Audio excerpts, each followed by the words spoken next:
त्वं गिरिजामतिसहचरा प्राणा शरीरं पूजा ते विषयोपभोगरचना निद्रा समाधिस्थिते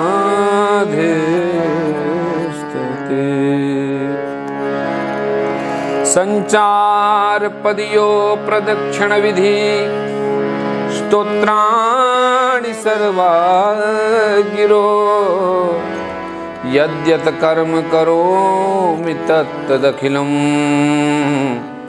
शम्भो तवाराधनम्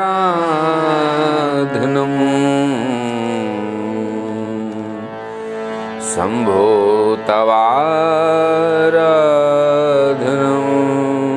बोली श्री वृंदावन बिहारी लाल की जय। श्री दीप नारायण भगवान की जय। राजोवाच अहं दण्डधरो राजा प्रजानामिह योजित रक्षिता वृत्तिदस्वेषु सेतुषु स्थापिता पृथक् तस्य मे तदनुष्ठाना ध्यानाहुर्ब्रह्मवादिन लोकास्यु काम संदोहा यस्य तुष्यति दिष्टदुक् यस्य तुष्यति दिष्टदृक्। महाराज पृथु कहते हैं कि इस लोक में मुझे प्रजाजनों का शासन, उनकी रक्षा, आजीविका का प्रबंध तथा अलग अलग अपनी मर्यादा रखने के लिए राजा बनाया गया।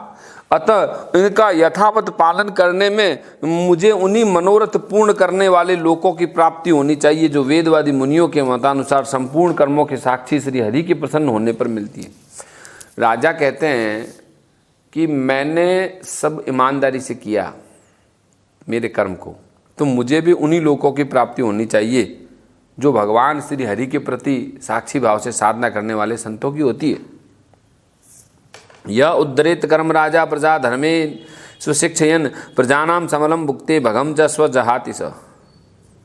बहुत बड़ी बात कह रहे हैं कि जो राजा प्रजा को धर्म मार्ग की शिक्षा न देकर केवल उससे कर वसूल करने में लगा है, वह केवल प्रजा के पाप का भागी है और अपने ऐश्वर्य से हाथ धो बैठता है। यानी जो भी राजा है वो यदि प्रजा को धर्म मार्ग में नहीं लगाता है और खाली कर लेना है, वो अपने ऐश्वर्य को खो बैठता है।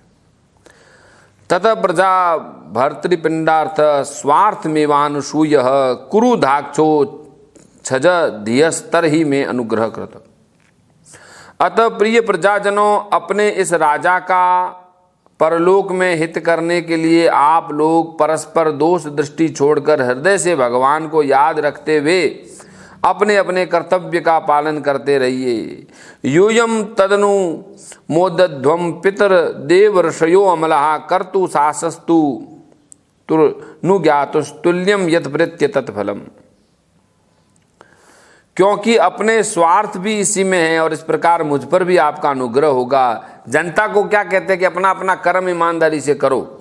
विशुद्ध चित्त देवता पितृ और महर्षिगण, आप भी मेरी इस प्रार्थना का अनुमोदन कीजिए, क्योंकि कोई भी कर्म हो मरने के अनंतर उसके कर्ता, उपदेष्टा और समर्थक को उसका समान फल मिलता है। बहुत बड़ी बात कह दी महाराज पृथु की जय हो कि कोई भी कर्म हो, वो कर्म किसके कहने से किया, किसने उसको सुना, ये सब का फल बराबर इक्वल मिलता है। कोई भी जो कर्म है उसका अनुमोदन, जैसे कर्म हो मरने के बाद में कर्म को करने वाले को, कर्म को उपदेष्टा को और कर्म के पीछे चलने वाले को बराबर फल मिलेगा। अस्तिम यज्ञपत्रिणाम केशांसी दहर सप्तमा इहामुत्र च लक्ष्यन्ते ज्योत्स्नावत्य क्वचित भुव। माननीय सज्जनों, किन्हीं श्रेष्ठ महानुभावों के मत में तो कर्म का फल देने वाले भगवान यज्ञपति है, क्योंकि इहलोक और परलोक दोनों ही जगह कोई कोई शरीर बड़े तेजों में दिख जाते हैं। ईदृशानाम मथान्ये सा मजस्य च भवस्य च प्रहलादस्य बलिश्चापि कृतमस्ति गदाव्रता। मनु, उत्तानपाद, महीपति, ध्रुव, राजर्षि, प्रियवर्ष, अपने दादा अंग, ब्रह्मा, शिव, प्रहलाद, बलि, इसी कोटि के अन्य महानुभावों के मत में धर्म, अर्थ, काम, मोक्ष रूप चतुर्वर्ग स्वर्ग और अपवर्ग के अधीन नियामक है। दोहित्रा दीनृते मृत्यु शोचान धर्म विमोहितान वर्ग स्वर्ग वर्गाणाम प्रायणो कात्म हेतुना। कर्म फल दाता रूप से भगवान गदाधर की आवश्यकता है। इस विषय में तो केवल मृत्यु के दोहित्र, वैन आदि कुछ सोचनीय धर्म विमुढ़ लोगों का ही मतभेद है, अतः इसका कोई विशेष महत्व नहीं रह जाता है। क्या कह रहे हैं कि देखिए, मनु, उत्तानपाद, महीपति, ध्रुव, राजऋषि, प्रियव्रत, मेरे दादा अंग, ब्रह्मा, शिव, प्रहलाद, बलि और इस कोटि के अन्य महानुभावों के मत में धर्म, अर्थ, काम और मोक्ष रूप स्वर्ग और अपवर्ग के स्वाधीन नियामक कर्म फलदाता रूप से भगवान गदाधर है, भगवान विष्णु ही है। इस विषय में केवल यानी कि मोक्ष, धर्म, अर्थ, काम पूरा कराने वाले सब एक है, लेकिन राजा वैन और कुछ धर्म के विमूढ़ जो धर्म से पलायन करके उनका मत अलग है, लेकिन वो महत्व नहीं रखता है। और इस बारे में क्या कहते हैं, यत्पाद सेवाभिरुचित तपस्विनाम शेष जन्मोपचितम अलम धियः सद्य क्षिणोत्वन् हमेधति सति यथा पदांगुष्ठ विनिसृता सरित। जिनके चरण कमलों की सेवा के लिए निरंतर बढ़ने वाली अभिलाषा उन्हीं के चरणों के नक्श से निकली हुई गंगा जी के समान संसार की ताप से संतप्त जीवों के समस्त जन्मों के संचित मनोमल को तत्काल नष्ट कर देती है। जिनके चरण तल का आश्रय लेने वाला पुरुष सब प्रकार के मानसिक दोषों को धो डालता है तथा वैराग्य और तत्व साक्षात का रूप बल पाकर फिर इस दुखमय संसार चक्र में नहीं पड़ता। जिनके चरण कमल सब प्रकार की कामनाओं को पूर्ण करने वाले हैं, उन प्रभु को आप लोग अपनी अपनी आजीविका के उपयोगी वर्ण, आश्रम, उचित अध्यापन, कर्म तथा ध्यान, स्तुति, पूजा, मानसिक, वाचिक एवं शारीरिक क्रिया द्वारा भजें। हृदय में किसी प्रकार का कपट नहीं रखें और यह निश्चय रखें कि हमें अपने अपने अधिकार अनुसार इसका फल अवश्य मिलेगा। विनुर्धता शेष मनोमल पुमान संग विज्ञान विशेष वीर्यवान यदंग्रिमूले कृत केन पुनः न संस्कृति क्लेश वहां प्रपद्यते तमेव यूयम भजतात्म वृत्तिवीर मनोवच काय गुणे स्वकर्म भी अमायिन काम दुगांग्रि पंकजम यथाधिकारा वसितार्थ सिद्धय। भगवान स्पष्ट रूप से ये कह रहे हैं पृथुदेव कि जिनके चरण कमलों की सेवा के लिए निरंतर बढ़ने वाली अभिलाषा उन्हीं के चरण नख से निकली हुई गंगा जी के समान संसार के संतप्त जीवों के समस्त जन्म संचित मनोमल को तत्काल नष्ट करती है। जिनके चरण तल का आश्रय लेने वाला पुरुष सब प्रकार के मानसिक दोषों को धो डालता है। यानी भगवान के जो चरण कमलों का आश्रय लेता है उसी के मानसिक दोष है वो ठीक होते हैं। और उन प्रभु को आप लोग अपनी अपनी आजीविका के उपयोगी वर्ण, आश्रम का सब अपनी जनता को क्या कह रहे हैं कि भाई अपने अपने कर्म का, अपने अपने वर्ण का, अपने अपने धर्म का पालन करोगे तभी मोक्ष मिलेगा, नहीं तो मोक्ष भी नहीं मिलेगा। असाविहाने गुणोध्वर पृथक विध द्रव्य गुण क्रियोक्ति भी संपद्यते शयलिंग नाम भीर विशुद्ध विज्ञान घन स्वरूपतः। भगवान स्वरूपतः विशुद्ध विज्ञान घन है और समस्त विशेषणों से रहित है, किंतु इस कर्म मार्ग में जौ, चावल आदि विविध द्रव्य, शुक्ल आदि गुण, अवघात करना मतलब कूटना, कोई चीज को कूटना, और क्रिया मंत्र के द्वारा अर्थ और आश्रय यानी कि कोई भी चीज का संकल्प, लिंग यानी पदार्थ शक्ति तथा ज्योतिष्टोम आदि नाम से संपन्न होने वाले अनेक यज्ञ के रूप में प्रकाशित होते हैं। भगवान है सो विशुद्ध विज्ञान धन, लेकिन भगवान प्रकट कैसे होते हैं? बोले इन सब यज्ञों से प्रकट होते हैं। और वो यज्ञ क्या है? जौ, चावल, द्रव्य आदि को कूटना, क्रिया करना, मंत्र करना, संकल्प करना और अलग भिन्न भिन्न प्रकार के विशेषण युक्त वाले यज्ञ करना। प्रधान कालाशय धर्म संग्रहे शरीर एष प्रतिपद्य चेतनाम क्रिया फलत्वेन विभुर्विभाव्यते यथा नलो दारुषु तद गुणात्मकः। जिस प्रकार एक ही अग्नि भिन्न भिन्न काष्ठों में उन्हीं के आकार के अनुरूप भासती है, उसी प्रकार सर्वव्यापक प्रभु परमानंद स्वरूप होते हुए भी प्रकृति, काल, वासना और अदृष्ट से उत्पन्न हुए शरीर में विषयाकार बुद्धि ले लेते हैं और स्थित होकर के यज्ञ यागादिक क्रियाओं के फल रूप से अनेक प्रकार से जान पड़ते हैं। हरि व्यापक सर्वत्र समान है तो सब में समान रूप से, लेकिन 10 लकड़ियां हैं। अब एक पतली लकड़ी है, एक गीली लकड़ी है, एक मोटी लकड़ी है, एक शुद्ध लकड़ी है, एक अशुद्ध लकड़ी है। अशुद्ध लकड़ी से क्या तात्पर्य है? जिसके अंदर कीड़े पड़े हुए हैं, लकड़ी के साथ में दूसरे जीव जंतु भी जल रहे हैं। और शुद्ध लकड़ी से क्या है? जिसमें केवल शुद्ध लकड़ी है, जिसको आप बोलेंगे अंदर से बड़ी मजबूत है। तो जैसे अलग अलग लकड़ियों में अलग अलग अग्नि प्रकट होती है, ऐसे अलग अलग जीवधारियों में भगवान हैं समान रूप से, लेकिन उनके गुण और उनके कर्म के अनुसार भासते हैं, प्रकट होते हैं। ये कौन कह रहे हैं? एक राजा अपनी प्रजा को कह रहे हैं, पृथु महाराज कह रहे हैं।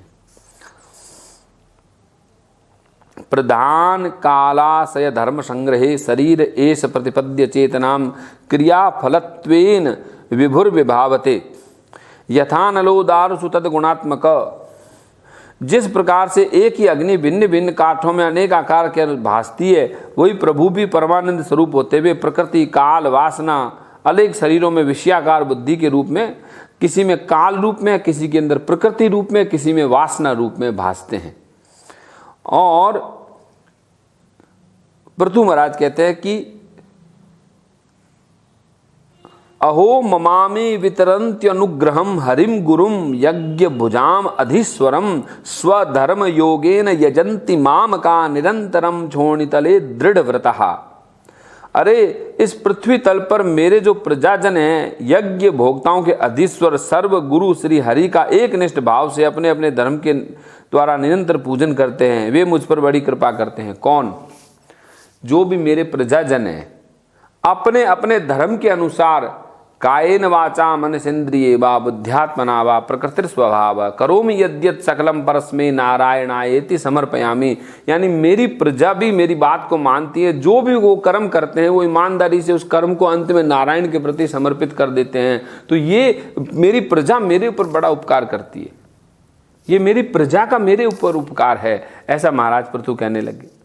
और प्रजा सत्कर्म करेगी तभी राजा भी मोक्ष में जाएगा, नहीं तो राजा भी नरक में जाएगा। यानी जिस कोई राजा कहे या कोई प्रधानमंत्री कहे या कोई बड़ा अधिकारी कहे या कोई घर का मुखिया ये कहे मैं तो ठीक हूं, मेरे घर वाले या मेरी प्रजा है वो सही नहीं जा रही है, अरे भाई आप मुखिया हो, आपके अगर आपकी प्रजा, आपकी संतान और आपका समाज सही दिशा में जा रहा है तो आपको पुण्य मिलेगा, और वो सही दिशा में नहीं जा रहा है तो आप भी उनके साथ खड्डे में नरक रूपी यातना को भोगने के लिए तैयार रहिए। ये पृथु महाराज का विधान हमें कह रहा है।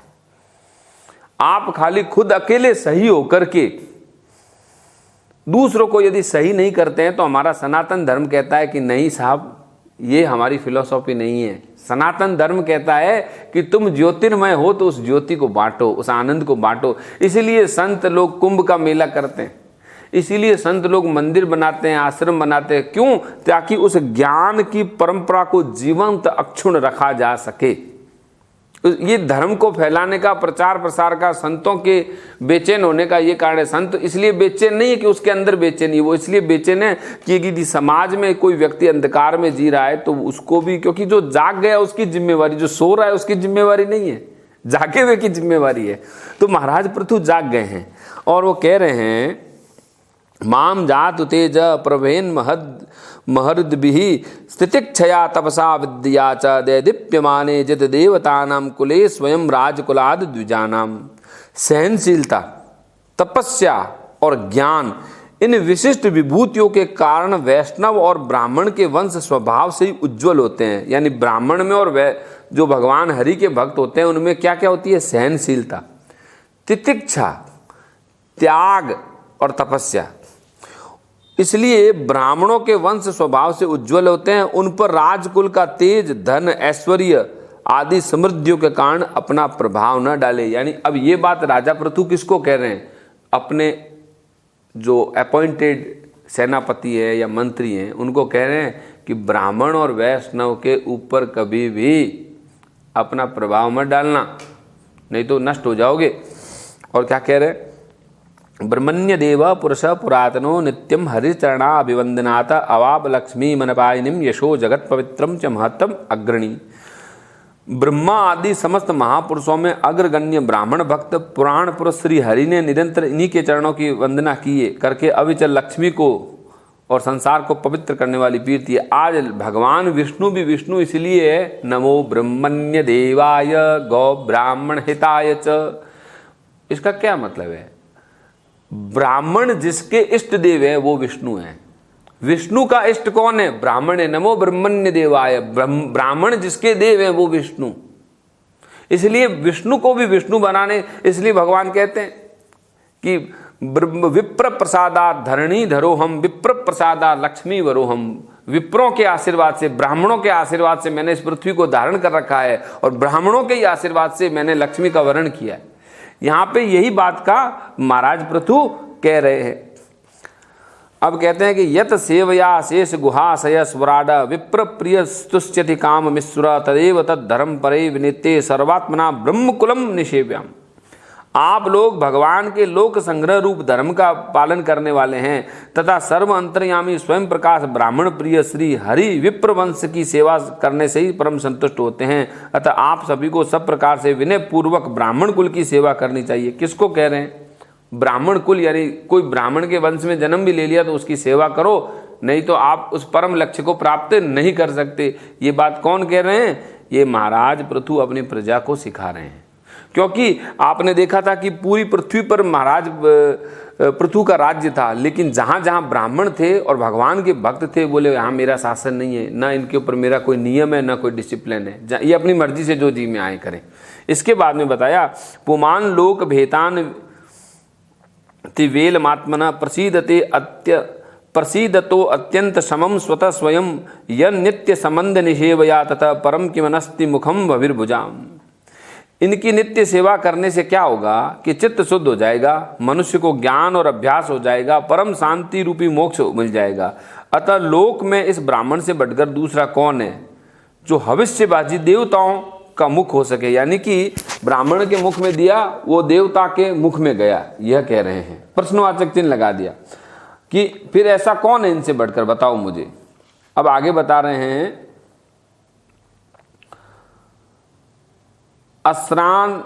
अस्नात्यनंत खलु तत्व को विदे श्रद्धा हुतम यन मुखम इत्य नाम भी नवे तथा चेतनया बहिष्कृते हुतासने पारमहंस परयुगु।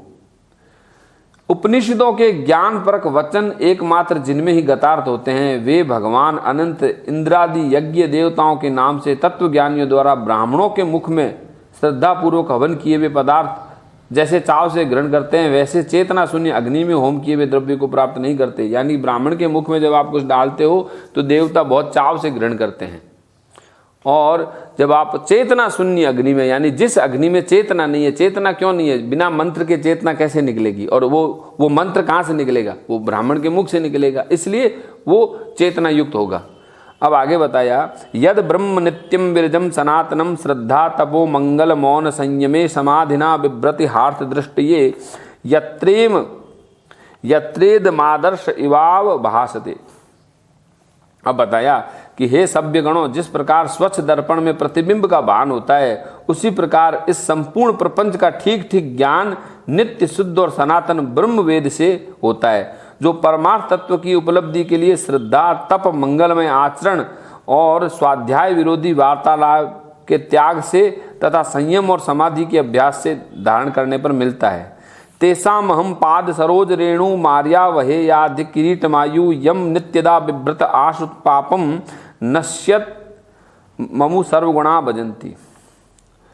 कहते हैं कि उन ब्राह्मणों के चरण कमलों की धूलि को मैं आयु पर्यंत अपने मुकुट पर धारण करूंगा, क्योंकि उससे सिर पर रखने से मनुष्य के पाप नष्ट हो जाते हैं और संपूर्ण गुण उनकी सेवा करने से प्राप्त हो जाते हैं। गुणायनम शील धनम कृतज्ञम वृद्धाश्रयम संवृणते नदु संपदा प्रसीदताम ब्रह्मकुलम गवाम च जनार्दन सानुचरश्च मह्यम। उस गुणवान शील संपन्न कृतज्ञ और गुरुजनों की सेवा करने वाले पुरुष के पास सारी संपदाएं अपने आप आ जाती है। अतः मेरी अभिलाषा यही है कि ब्राह्मण कुल, गौवंश और भक्तों के सहित श्री भगवान मुझ पर प्रसन्न हो। क्या कह रहे हैं कि ब्राह्मणों का कुल यानी ब्राह्मण वंश में जिसने जन्म लिया है वो, और गौवंश, गौवंश में हमारी बछिया भी है और नंदी है। गौवंश भी मुझ पर प्रसन्न रहे। और कौन प्रसन्न रहे? और भक्तों के सहित भगवान मुझ पर प्रसन्न रहे। भक्तों के सहित, भगवान का भक्त नाराज है और खाली भगवान प्रसन्न है तो भी गाड़ी आगे नहीं बढ़ेगी। ये जो भागवत है ना, ये बड़ा मतलब है तो बहुत सरल, लेकिन इसमें जो संपूर्ण भागवत को जब तक हम स्वीकार नहीं करेंगे हम निश्रेयस की ओर नहीं बढ़ सकते। तो पृथु महाराज ने इस प्रकार से ब्राह्मणों की महिमा को गौरवान्वित किया और उनके प्रति उनको प्रणाम करके अपना भाव प्रकट किया। अब मैत्रेय जी कहते हैं कि इति ब्रुवाणम नृपति पितृ देव द्विजातय तुष्टुर्बृहष्ट मनस साधु वादेन साधु। महाराज पृथु का यह भाषण सुनकर के देवता पितर ब्राह्मण सभी खुश हो गए, साधु साधु कर करके उनकी प्रशंसा करने लग गए। पुत्रेण जयते लोकान्विति सत्यवती श्रुति ब्रह्मदंड हतम पापो यद्वेनो त्यतरतमः। अब उन्होंने कहा कि पुत्र के द्वारा पिता पुण्य लोक को प्राप्त कर लेता है, यह श्रुति यथार्थ है। पापी वैन ब्राह्मणों के श्राप से मारा गया था, फिर भी इनके पुण्य बल से उसका नरक से विस्तार, यानी ब्राह्मणों ने उसको नरक से भी बचा दिया। हरि कश्यपुश्चापि भगवन निंदया तम विविक्षुर यगात सुनो प्रहलाद शानुभावत। इसी प्रकार हिरण्यकश्यप भी भगवान की निंदा करता था, लेकिन अपने पुत्र प्रहलाद ने उसको बचा लिया। वीरवर्य पिता पृथव्या समा संजीव शाश्वती यस्य दृश्य अच्युते भक्ति सर्वलोकेर भर्तरी। पृथु जी, आप तो पृथ्वी के पिता हैं, आप सब लोगों के एकमात्र स्वामी श्री हरि में भी ऐसी आपकी भक्ति बनी रहे, इसलिए आप अनंत वर्षों तक जीवित रहें। सब लोगों ने उनको, पृथु को ऐसा आशीर्वाद दिया। अहो वयम हाद्य पवित्र कीर्ते तो ये व नाथेन मुकुंद नाथा। यह उत्तम श्लोक मतस्य विष्णु और ब्रह्मण्य देवस्य कथा व्यनक्ति। आपको सुयश बड़ा पवित्र है, आप उदार कीर्ति है, आप ब्रह्मण्य देव श्री हरि की कथाओं का प्रचार करते हैं, ये सौभाग्य की बात है। आज आपको अपने स्वामी के रूप में पा करके हम अपने भगवान को ही राज्य में समझते हैं। यानी सब प्रजा और ब्राह्मणों ने, पितरों ने, ऋषियों ने कहा कि आप राजा हैं, तो हमको लगता है भगवान ही हमारे राजा है।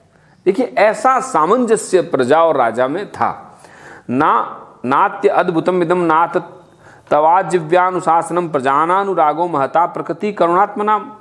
हे स्वामिन, आप आश्रितों के इस प्रकार का श्रेष्ठ उपदेश देना आपके लिए कोई आश्चर्य की बात नहीं है, क्योंकि अपनी प्रजा के ऊपर प्रेम रखना तो महापुरुषों का स्वभाव होता है। अद्य नमस्तमस पारस्वयोपास पासादिता प्रभु भ्राम्यताम नष्ट दृष्टिनाम कर्मभिर्देव संगीते। हम लोग प्रारब्धवश विवेकहीन होकर के संसार में भटक रहे थे, आज आपने हमें इस अज्ञान अंधकार से पार पहुंचा दिया। प्रजा में से यह भी आवाज आई,